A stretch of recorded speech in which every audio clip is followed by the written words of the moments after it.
We'll go ahead and get started just to be respectful of everybody's time. My name is Ali Wozniak. I am the Vice Chair of Events here for the Business School Alumni Network. And I actually just started a new job this week. So I work in marketing and communications, working for a firm here in Denver, supporting the needs of nonprofits. Just a couple of housekeeping items before we get started. This session is going to be recorded, so we'll email out the recording afterwards to everyone. If you're having technical difficulties, please use the chat function in Zoom. And then if you're having questions, or if you have questions during the interviews, we use the Q&A function, and we will try and get to as many questions as we possibly can towards the end and throughout. This webinar is put on by the BSAM, by the Business School Alumni Network. We provide opportunities for alumni to still be connected to the school afterwards. So if you have questions, feel free to reach out to me either on LinkedIn, or at the end we'll have a slide with all of our information as well, all of our contact information. So it is my pleasure to introduce our moderator for the day, Stephanie McCoy. Stephanie is Chief Operating Officer at Wazee Street Capital Management. In that capacity, she serves as the Chief Financial Officer, the Chief Compliance Officer, manages investor relations, and is a member of the investment committee. She earned her MBA from Harvard Business School with high distinction, and her BA in accounting from TCU. She earned her CPA certification and is a member of the American Institute of Certified Public Accountants. She's also the incoming chair for the Board of Advisors for the CU Denver Business School. So Stephanie, I'll hand it over to you. Great, thanks, Sally. Welcome everybody. We're excited to have this panel with Steve Lucas. I'll just introduce Steve. I'm sure most of you know his background, which is why you're here. But you know, Steve's obviously a CU alum, and out of CU, he joined Microsoft for 5 years and then moved to SAP, where he was there for 11 years in various roles. And then he obtained his first CEO position at Marketo, and he was there for 24 months. And in that time, he grew the company tremendously and sold it for nearly $5 billion to Adobe. So a huge success. And now Steve is CEO of iCIMS, which is an innovative enterprise recruiting platform. So we're really excited to have Steve here and to, you know, talk about his career and as the headliner says, some of the challenges along the way. So thanks for joining us, Steve. That's my pleasure. And Stephanie, thanks for taking the time. I'm looking forward to the chat. It's a pleasure to be here. Great. And as Ali said, if others have questions, please put them in chat. But since this is a CU alumni panel, I thought we would start with your time at CU. And if you could talk a little bit about how you feel CU prepared you for your career and you know, what you really got out of your time at CU. Yeah, well, lots of things come to mind. I look back on it fondly. It was a long time ago. And I'm sure a few new classes and curriculums have been rolled out since I was at the school, but CU and CU Denver in particular, there were a couple things. Number one is I still look back fondly on the curriculum. I in a good way, I feel like one of my superpowers is ADD. I undoubtedly have it. If you asked my wife, she would say violently yes. But CU had an incredible curriculum, and you know, the ability for me to kind of feed that, you know, curiosity, which is a thematic thing that I've had throughout my life, just being innately curious. But CU gave me the ability to take classes kind of inside of my major, outside of my major, feed that curiosity gene. I took a lot of different classes that had nothing to do with my major whatsoever, but really kind of fed that for me. That's one thing. And two is I was you know, working full-time, married, and going to school. And at the time, and the flexibility that CU Denver in particular gave me to get a world-class education on the left hand, but really, you know, do the things that I needed to do to make sure I was, you know, meeting the demands of work and family were really important to me at the time. So it was just an incredible experience and something I look back on with a lot of fondness. Thanks. So after CU, you know, the first part of your career was with these really large firms, Microsoft and SAP, but then you sort of took the turn into more entrepreneurial opportunities. I'd love to hear why you decided to get off, move away from the large companies and become more entrepreneurial. Yeah, well, gosh, there's a couple lessons to learn from big companies. One is you could always say, go work for big companies, and then when you work for a small one, do the opposite of whatever they would do. But truthfully, having the opportunity to work for some incredibly innovative companies, Microsoft, Salesforce.com, SAP, all of those companies, during those kind of early growth arcs. Even when I was working for Microsoft, it was much, much smaller than it is today. It certainly isn't that kind of $1 trillion market cap juggernaut then. Similarly, Salesforce.com, they just acquired Slack the other day for $27 billion, and I look on that just with awe and amazement. When I was working for Salesforce, it was kind of sub $1 billion in revenue timeframe. But working for those companies, you learn very quickly from the people around the founder. The founder, and I didn't have the opportunity to interact with Bill Gates, other than meet him one time. But you learn very quickly that it is about surrounding yourself with smart people, number one. And number two, your job is not to tell those smart people what to do. It's letting those smart people tell you what to do. And the best leaders, the best people I've ever worked with, that's one of their key habits, and we'll talk about that later. But you certainly, from my perspective, one of the things that I found in working in those large companies, and it was something I learned about myself. You learn a lot as you kind of go through these jobs and careers. Is I was always looking to do things differently than how the company that I was working for did them. And today we have a word for that. Back then it was just disagreeable. Today it's intrapreneurial. And as an intrapreneur, I found myself, different organizations, looking for different ways, more efficient ways to disrupt, do things differently. And that can be a challenge for people. I know everybody watching today, we're told, you go to school, prep for a job, then you get in the job and you need to do the job. And if you think, kind of outside of that, that could actually end up being a negative thing. Oh my goodness, I might get a negative review because I'm not 100%, in compliance with what the job description says. But, I look for those people. I mean, obviously, you want productive people, but as was the case with myself, is I look for people that they don't want to do the job the way I told them to. They're willing to drive outcomes, but they don't necessarily want to do it the way that I asked them to do it. And I think those are the most creative, compelling people that you find. So certainly, those big companies, you kind of learn what not to do. There's politics, there's bureaucracy, there's blah, blah, blah, blah. But at the end of the day, those were some incredible times. And I have said many times that the sign of a good leader is 10,000 mistakes you'll never make again. And I had the opportunity to make a lot of mistakes in my career, and I had a lot of very forgiving leaders that encouraged me to make those mistakes. So I look back on my time at Microsoft, Salesforce, SAP with just a lot of positive memories and a tremendous amount of experience. And lastly, to be honest, had I not networked at those companies, had I not built relationships with senior executives, when I took the job at Salesforce, it was Mark Benioff that had convinced me to take the job.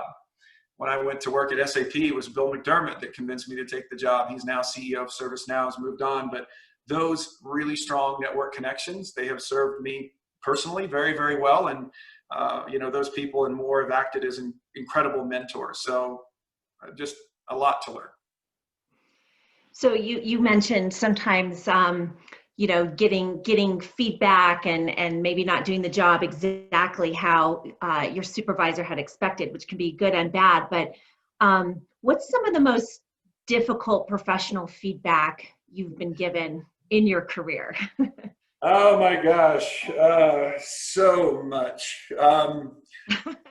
There's probably two things, right? One was early in my career. I felt like really early on, even if you had asked me in college at CU, like, hey, what do you want to be? I would have told you then what I tell you now, which is I want to be the CEO of $1 billion software company. I had no idea why. It just seemed really, really cool to me. Like, that's what I wanted to be when I grew up. I had a really strong kind of mental North Star that I had tethered to. And I wanted to be that. I thought, I felt like I wanted to make a dent in the universe. And that was just an exciting thing. What I found early on in my career, you're doing your one-on-one feedback sessions with your boss. And I remember, being a technical sales consultant, early in my career, where my job was to demo software. And you sit down for your review and your manager would say, wow, what do you want to be next? What's your career goal? I want to be the CEO of a billion-dollar software company. And your manager would look at you and say, well, no, you can't do that. And so that's not feedback on me. I'll get to the feedback on me. I have plenty of personality flaws, but that was tough to swallow, because you're sitting there and someone's telling you, well, you're not going to, how can you be that if I can't be that? And there's this kind of ingrained feedback loop thing that, like, well, you can't dream big if it means being, bigger than me. And that's not okay. And that was hard feedback in a different way, because it felt like I was being told, no, you can't. And, throughout my life, that's been probably the one thing that if I rage against anything, it's no, you can't. Now, personal feedback, more than one occasion, I've been told that I can be a bull in a china shop. And, here's the thing, being a bull in a china shop, which I fully acknowledge, but the reality is, I would say that as long as you're self-aware and you've got enough kind of self-awareness and EQ to, and I know, Stephanie, you see a lot of executives in your job, but I think we all see this, I don't mind it if people are self-aware. And for me, I got told, plenty of times, not just early in my career, like, you're a bull in a china shop, Steve, and you dial it down. But what I found was that, I'd sit back and say, well, is that bull in a china shop behavior, where's it coming from? Is it coming from me disregarding people's opinions and not having respect for them, and there's some hubris I'm committing, or is it just passion, because I want to make this thing work and I care? And it's not that I didn't care about other people's opinions, but you internalize feedback, as you should, and certainly no exception in my case. But as I internalized that feedback, I found the thing I learned, and it was good advice. The thing I learned is, you got to bring people with you. You can't tell them to get on that bus with you. You got to bring them. You got to ask. You got to invite. You got to find ways to inspire people to get to your vision, not tell them they need to embrace it. And that was probably a pivotal moment for me early in my career, is internalizing that feedback and finding new ways to go, all right, well, I can't tell people to do it. I sure as heck am I going to convince him to do it. Then you start getting pretty good at sales. So there you go. So you're clearly very focused and driven, and talking about knowing even, at 20 that you wanted to be the CEO of a billion-dollar software company. Do you think having that vision and that goal has been really important to your success, or have you also been a little bit more open to opportunities presenting themselves and a little more fluid? I was always open to opportunity. I think anyone should be, right? I think the reality is that things show up on our collective doorsteps here all the time. You get calls, hey, you want to be this? Do you want to be that?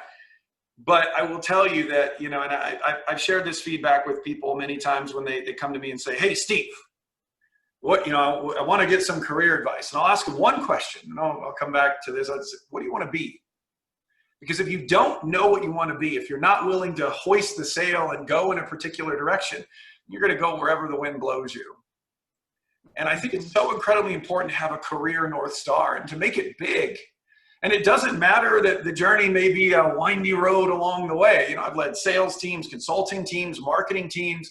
And part of that is that kind of innate curiosity, but that's okay. The road to your dreams can be windy. It doesn't need to be straight, flat, and well-paved, and seldom is it.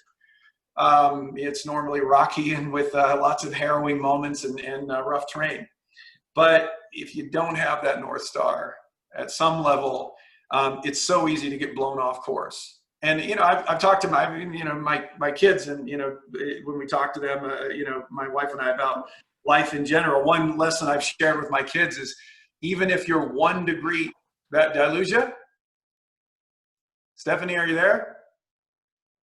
Allison, do I have you? Yes, I'm here. All right, well, I'm just going to keep talking because I think we're coming back. But look, I mean, you know, it's kind of like, even if you're 1 degree off as you fly an airplane over the course of many, many hours, you know, you can be hundreds, if not thousands of miles, depending on the length of the flight, you know, off target. So, you know, it is one of those things that, you know, from my point of view, I look to the people that I gravitate towards are the people that have a strong vision. They know where they want to go, whether that's a salesperson that is aspiring to be, you know, the best salesperson they can be, or it's a, you know, someone in finance or accounting that they're dreaming of being a chief financial officer someday, whatever that may be. It doesn't matter what your North Star, your aspiration is. What matters is that you have it, that you're clear on it, and that you stay true to it. And by the way, last comment is, it's okay to readjust. It is okay. And, you know, one thing I think about a lot in my career,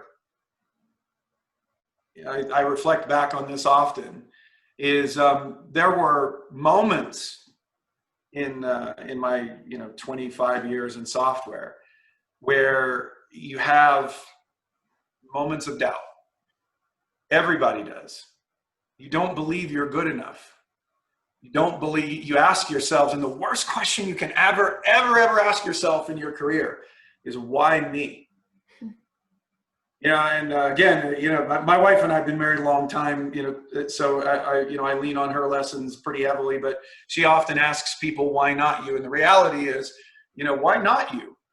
Why not, you know, you for CEO? Why not you for CRO? Or why not you for the greatest salesperson or head of accounting or whatever it may be that you aspire to do, or be a small business leader? Doesn't matter. You know, the reality is you have to fight constantly against those feelings of doubt that creep in.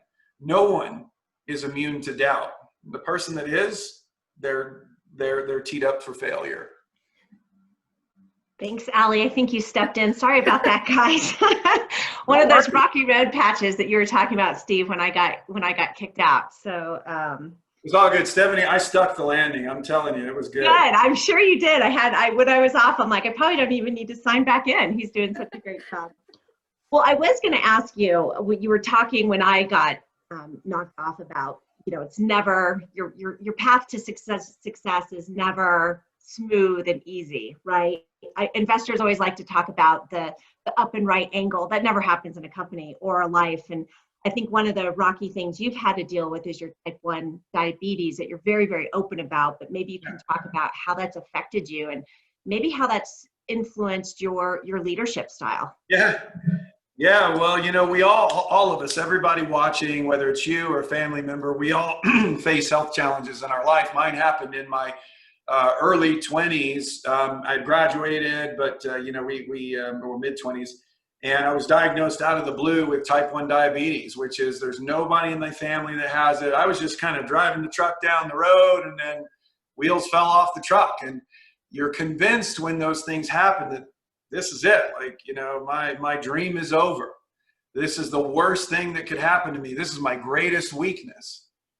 And, you know, the one thing that time brings is perspective. It's the gift of time. And over the course of time, I've learned that, you know, it wasn't my greatest weakness. It's absolutely my greatest strength, because it forced me to do two things. One is make sure that I could manage and win over this chronic illness, type 1 diabetes, and maintain my health and stay in shape and watch my blood sugar and do it in such a way that I learned that businesses are not that different. They're not. You just got to keep your blood sugar between the uprights, and you got to keep your business between the uprights. It's not too high, not too low. And, you know, the gift that this gave me was the ability to appreciate that you can't do everything on your own. You can't. You need a support network. You need doctors, you need family, you need that. But probably the greatest gift of all was empathy.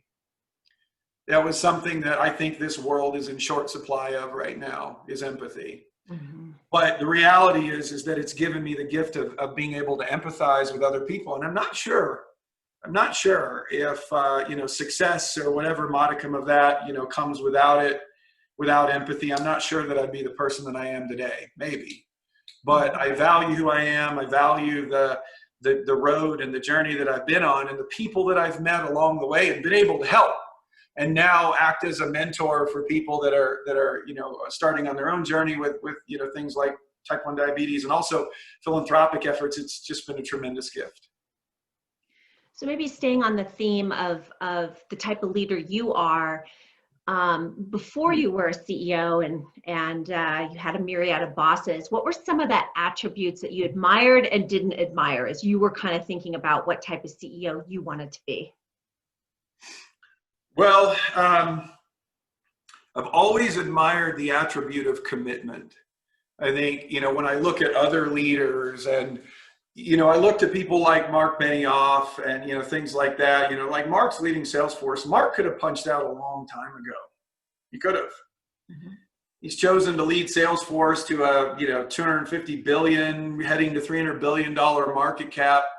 He could have, just done his thing, weaving baskets on the beach or whatever it is, but that people do in retirement, I'm not sure. But, he's chosen over this long arc to stay with this, to stay committed to the company and to make it a truly great company for like as far as it's existed, 20 some odd plus years, the entirety of its existence. And I admire that. I admire the commitment, the longevity, number one. Number two, I admire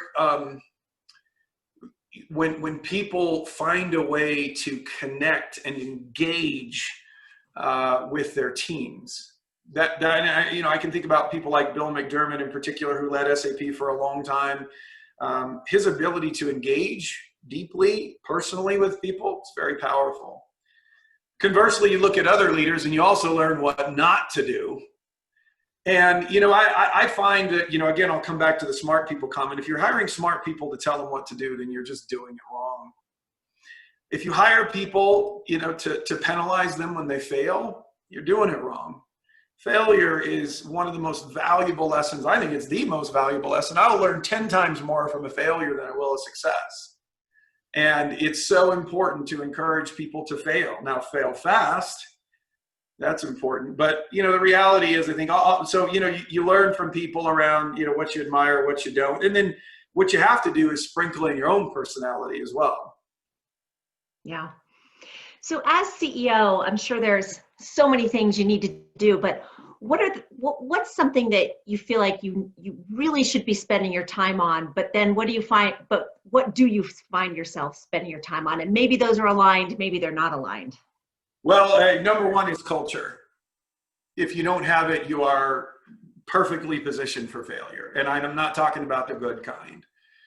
Culture is the lifeblood, the air of any company. And especially in this COVID environment that we have, where we're all talking to each other through the television here, culture is paramount to success, period.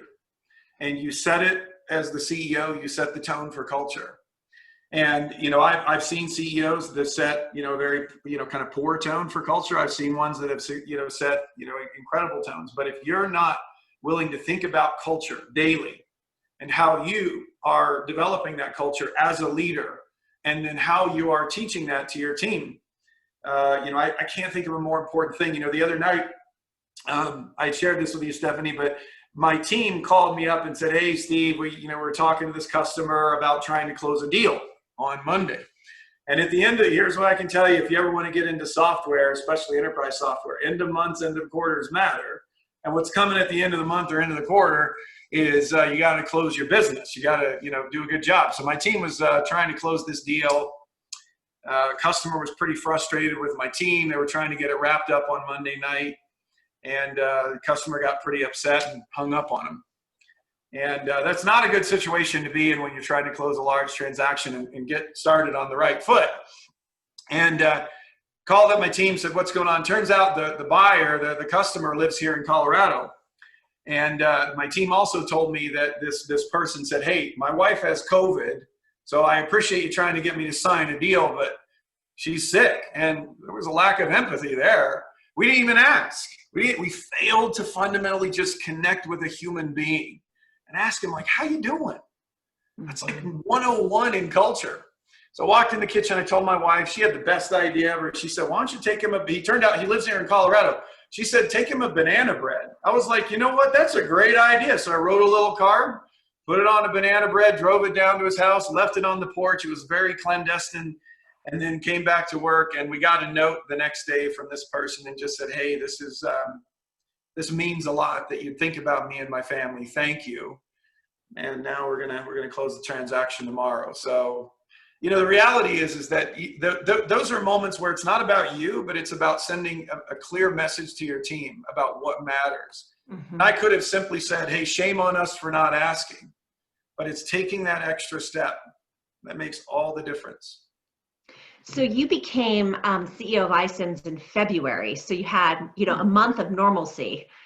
And now you've had 10 months, you know, obviously in work from home and virtual. And so what have you had to do differently than what you did at Marketo to really build that culture? Nearly everything.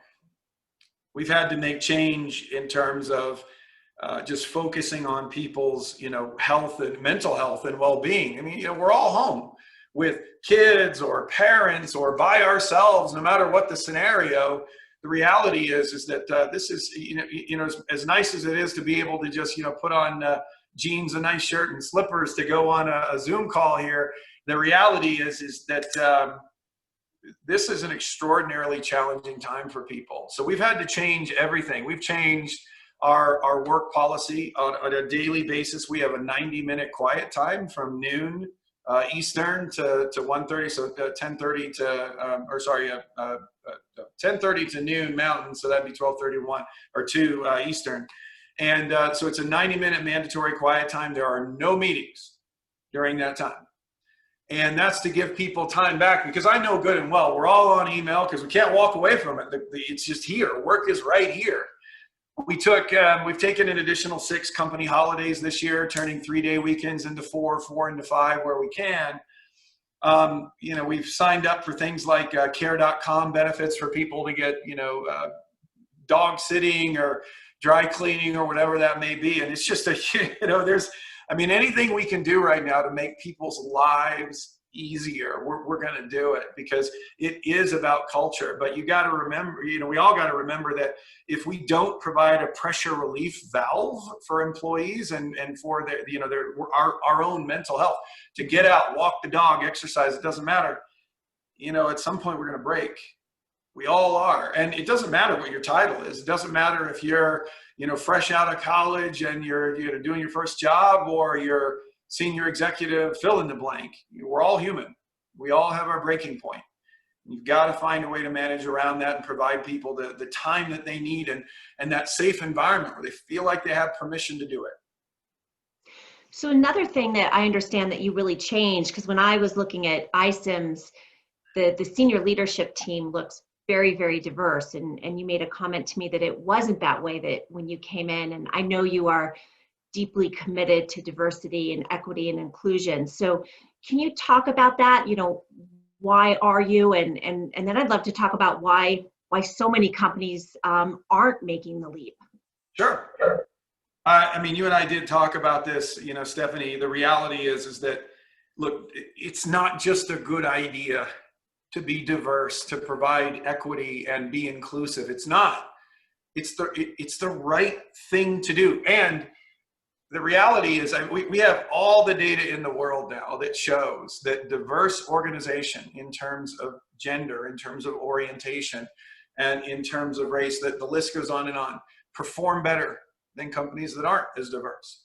And the reason I believe is because diversity of opinion prepares your organization to handle what's thrown at it, no matter what, come what may, whether it's COVID or it's, you know, it could be economic challenges, doesn't matter.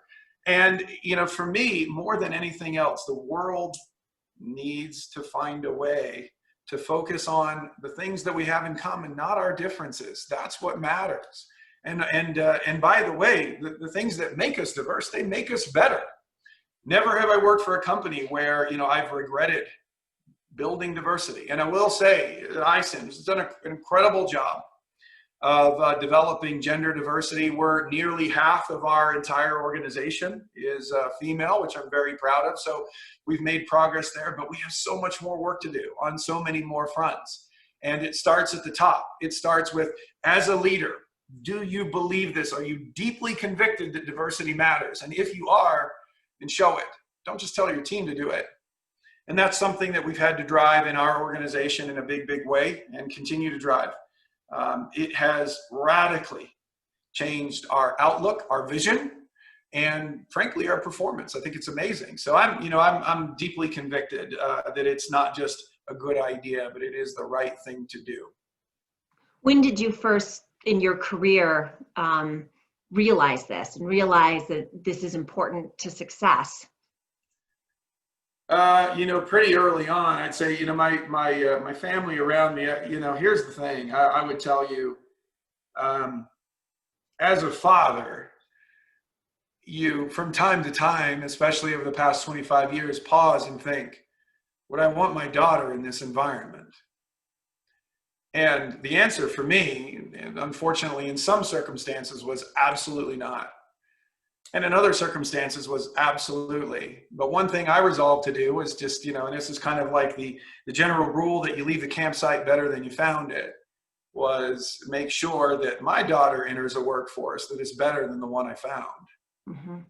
And if you ever met my daughter, you'd understand, like the source, the burning hot sun of of diversity and inclusion.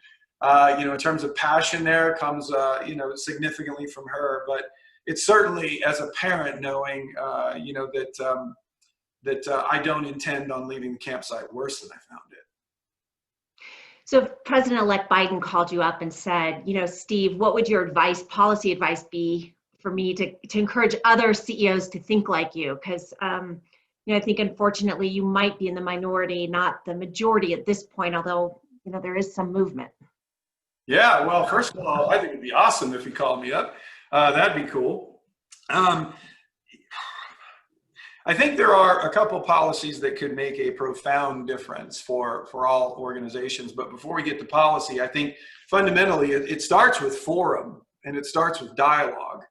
And, unfortunately, in the press, there have been too many CEOs that have made some just nonsensical statements like, well, there's not enough talent, diverse talent out there. That's just nonsense. You just don't know where to look, or you're not willing. Mm-hmm. Reality is that, you can even take simple math. Most US-based companies, generally, and that's okay, hire people based in the US. So if we talk on a global, nature as well, 2/3 of the world's population sits in Asia, Asia Pacific, yet most US-based companies generally ignore heavy tranches of the population there.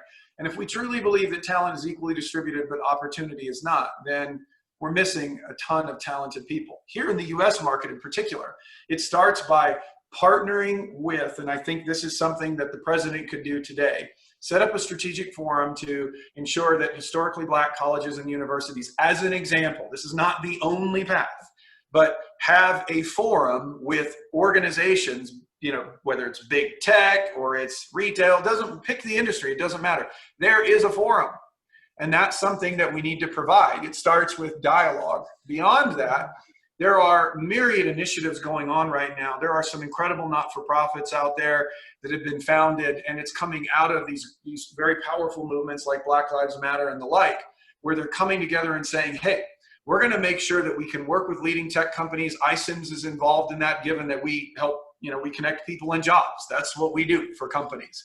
Partnering with those organizations to ensure that we're highlighting the power of a diverse workforce, that we're enabling companies to engage with educational institutions, and then beyond that, and the last thing is the power of finding people that, perhaps on paper may not appear to be, the right person for the job, but you have the ability to discover their superpowers. You're doing the right kinds of training and education so that you can ingest people that perhaps are less skilled in a particular area, but you're going to teach them to be a developer. You're going to bring the STEM skills or whatever that may be. Those opportunities, they're there. You just got to connect people. Thanks. That's really inspiring, I think, for, a lot of people on the call here.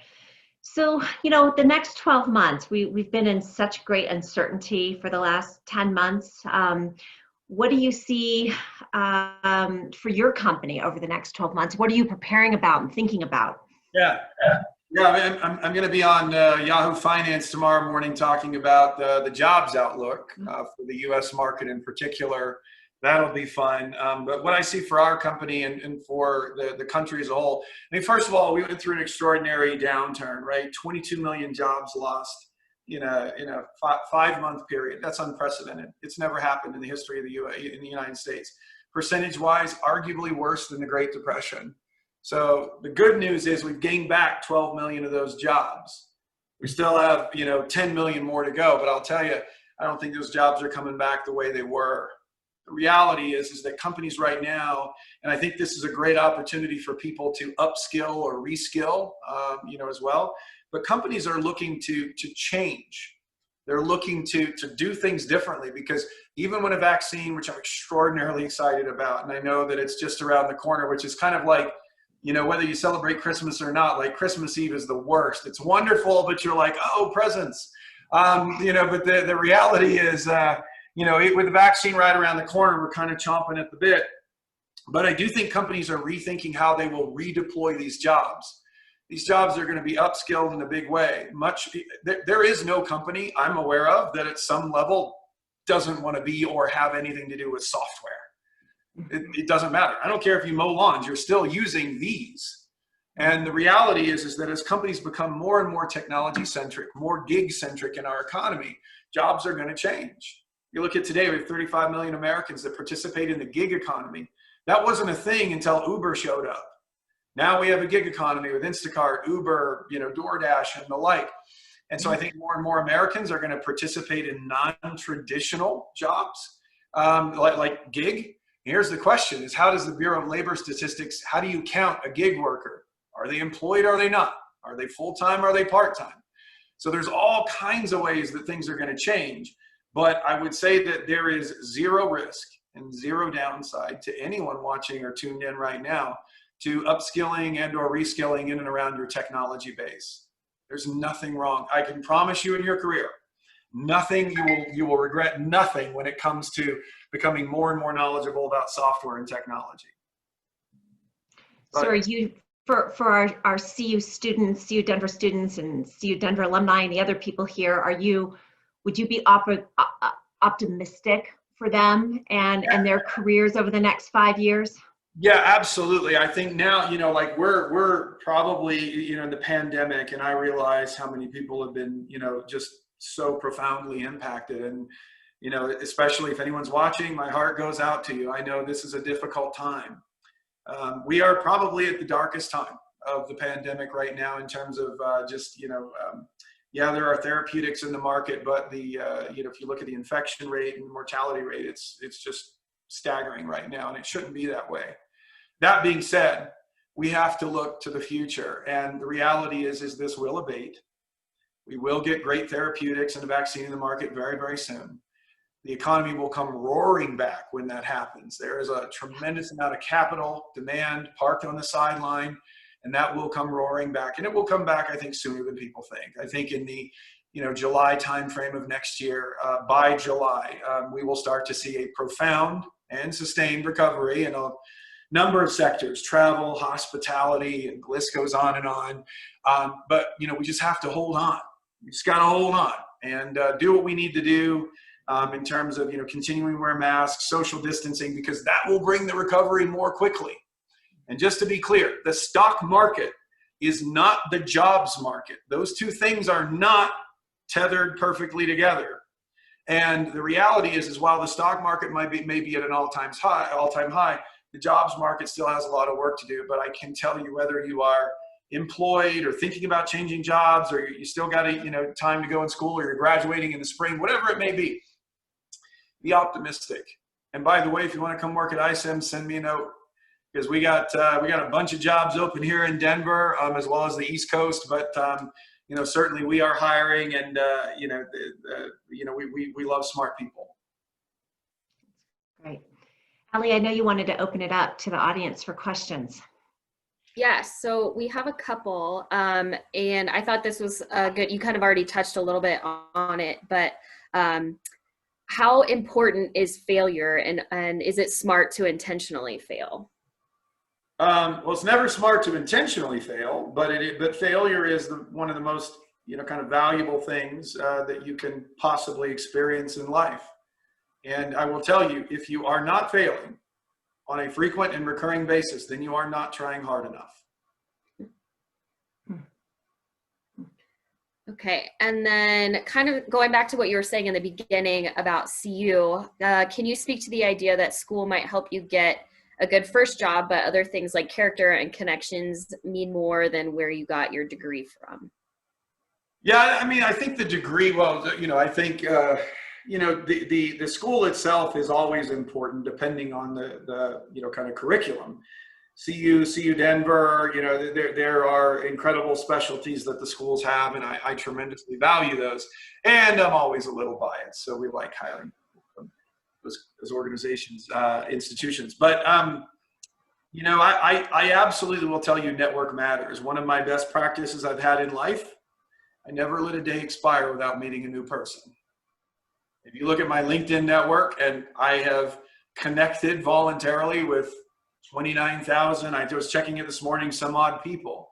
A majority of those connections, believe it or not, are me reaching out to meet people. Even when I was at SAP, I didn't let a day go by, or Microsoft, without going into the email address list and looking up someone that I felt I needed to know and just sending them a note and introducing myself. Your network is your currency in today's day and age. So earn it and spend it wisely. On that note, do you have any recommendations for personal career development, books that you've, I know you wrote a book, so you could talk to that, but, or do you have a prime mentor or author that gave you some invaluable lessons? I have, there are a number of people that have mentored me throughout life. In my career, I would tell you that mentors are invaluable. Find one. And make sure that, here's the thing. Most people don't ask because they don't think the answer will be yes. But, I very rarely have I said, no, I won't provide any mentorship or ongoing mentoring. There's a woman I've known probably for the better part of 20 years that, I've been mentoring, and, we were speaking the other day, and she said, gave me some great news and shared, that she and her husband are expecting, which I think is awesome. She also then confidentially shared how concerned she was about her company, the company that she was working for, their potential reaction to be, and it could be negative. And, it was first of all, I was greatly appreciative that she shared that with me, but it was I felt like an opportunity to say, which at the end of the day you should, which is, you be you. Own who you are. Never be apologetic for doing what you have every fundamental right as a human being and a mother to do. And if your company judges you for that, you're at the wrong company. So, the reality is that, it's amazing to me that someone in a senior position in, this person's job would still have that doubt, would still have those concerns. And so we got a long way to go as a country and within, companies within it. But if you don't have a mentor, find one. Perfect. And then this one says, there are many students who don't yet have a North Star and don't know what they want to do or where they want to go. Where do you suggest, or what do you suggest to these early grads to help them figure this out for themselves? Well, the good news is, we live in a world, again, with these, where you can try almost anything now from home. You want to try, marketing, go on to fiverr.com and list that you'll create logos for people. If you, want to, the gig economy has opened up an extraordinary ability, an unprecedented ability for people to try things. Now, if you're in school, I'd tell you, and I realize we're on an alumni chat, but or if you know somebody that's in school, get them to take a wide range of classes. Reality is you're not in school to graduate as quickly as you physically can. It's to explore, it's to try things, it's to break stuff in a very safe lab-controlled environment. That's why you're there. And then once you break stuff, then you can figure out, where does my passion lie? Because life is about discovering your passion. And then when you discover that passion, mine happens to be technology. I feel like I get paid to play baseball. I just geek out on tech. I love it. I love it. And that was my passion. But I tried business law courses, and I tried accounting. I don't like accounting. I tried accounting. I tried different things. And tried engineering. And I learned out I am definitely not equipped to be an engineer. But the reality is that you just got to try stuff. And it's don't search for a job or a career. Search for a passion. That's really good advice. What's your advice for folks considering a career change during the pandemic, or for those considering additional education? Go for it. The reality is this is a very short, kind of period of time on the big timeline. Life is long, and explore. Goes back to looking for your passion. But now's a great time, actually, because I do think that the new jobs that will come out of this will lean heavily on kind of STEM degrees to one sense. I think that it's everyone should think about this. Is put your feet up and think about what the new economy, what the new world will look like, and it's going to look like a blend of the old world, a blend of this one, and then stuff we haven't seen yet. But you can be prepared if you skate where the puck is headed. And I know I'm biased because I'm in the technology industry, but you you will never regret investing in technology. Do you use any type of organizational methods to assist you in completing long-term or short-term goals? Organizational methods. Yep, I do. The first thing I have, I think it's important, is you're a rabid note taker. Reality is the only thing between me and disaster, because I have ADD, is my notebook. And the reality is that lots of good ideas pop in your head 24/7. You may be in the shower, you may be sitting at your desk, wherever it is. You just got to write it down. It's about that mental journal that you have. So that's one thing. It just kind of helps me mentally kind of organize things. That's first and foremost. The second thing is be aware of your shortcomings as an individual. Everyone has them. We're human. It's and I know, by the way, we're told with the red, green, purple personality stuff, blah blah blah, that we're supposed to be perfect and develop and be competent at everything. I've yet to meet a human being that is competent at everything. What I'm a fan of is people who know where their shortcomings are. You know where your gaps are, and you fill them. You either surround yourself with people that are better at those things than you are, or you're going to re-educate yourself to go fill those gaps, and or other things. For me, in my management career, I've surrounded myself with people that fill and shore up my deficiencies. In creating cultures where we're learning from failure and taking bold, innovative actions, how do these aspects play out in a workplace varies, or how these aspects play out.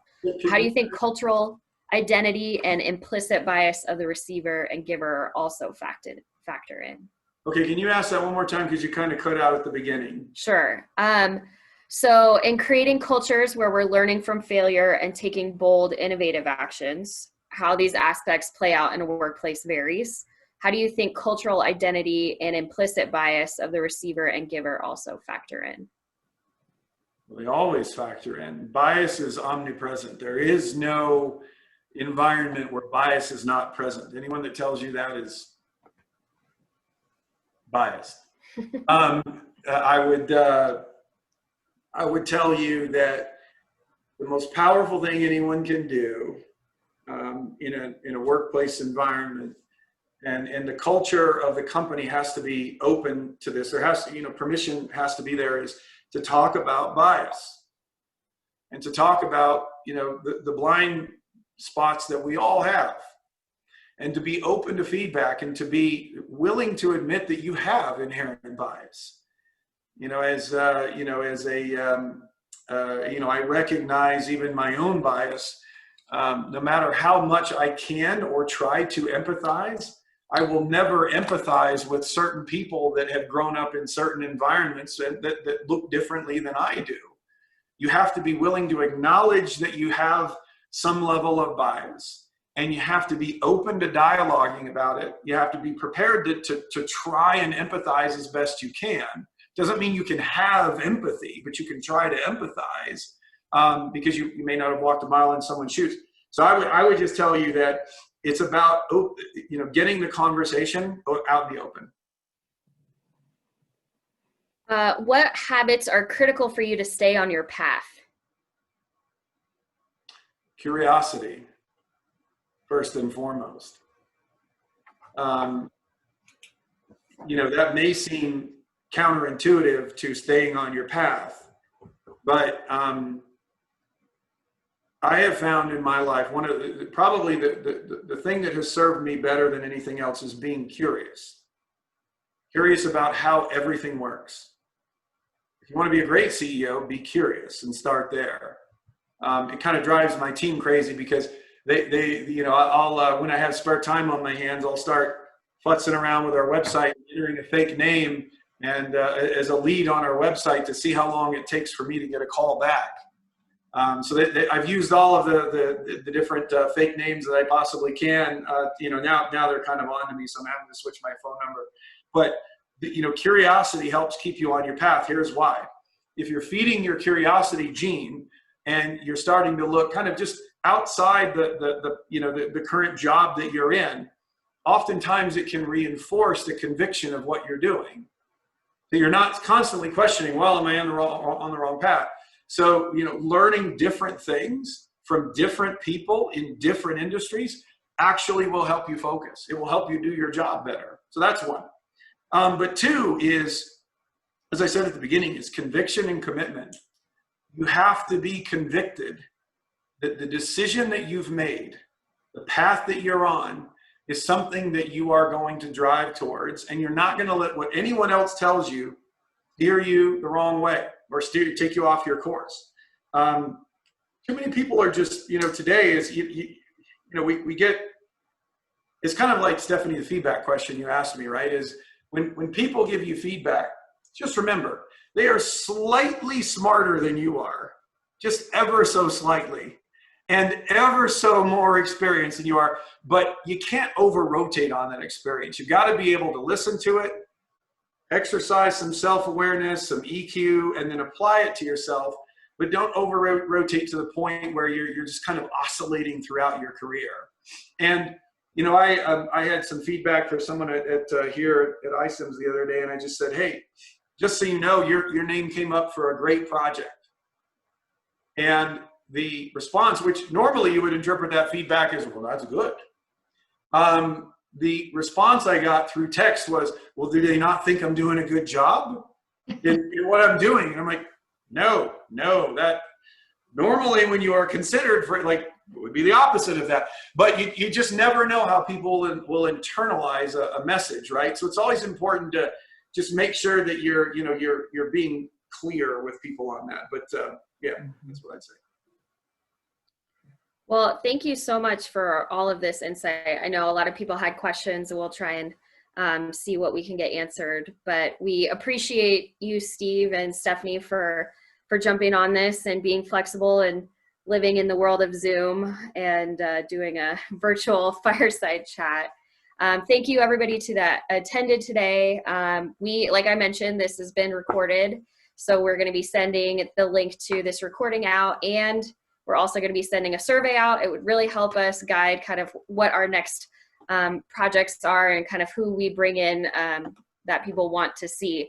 So if you have any more questions, there's some more information about the Alumni Network here on our website. Again, thank you guys so much, and have a great day. Thank you all. Thank you, Stephanie, for moderating. Thanks, everyone. Thanks, Steve. All right, take care.